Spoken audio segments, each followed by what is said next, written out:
water impounding project. Hindi siya flood control. Pero dito, ang nakokontrol mo, yung tubig. Yung tubig.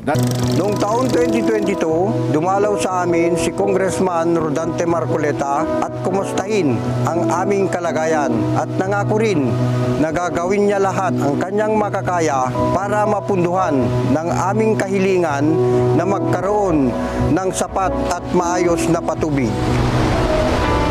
At ngayon ay senador na siya, nagkatotoo ang pangako niya. Magagaanan ng patubig namin. Permiti ayat minapo. Tatana po ke matalon mi amin digitay nangangato apartenan. Takkel nga banag ken katulungan dagiti pada nga mannalon iti daytoy nga proyekto. Isang kahangahangang hiyas ngayon ang matatagpuan sa Barangay Union.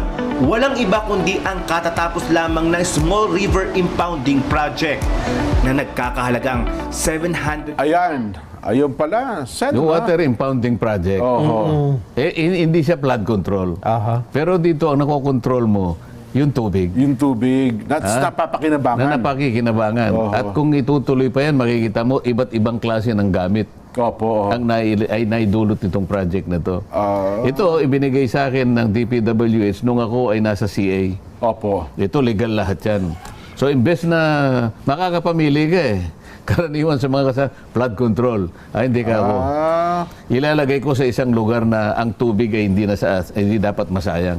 Kamukha niya kapag nag-flood, nawawala Pero dito na control ko. At makikita mo dyan, 3,500 ang nakinabang na farmers. 3,500 ang nabiyayaan, 3,000 mahigit hectares ng lupa. So, yan mga ganyan dapat.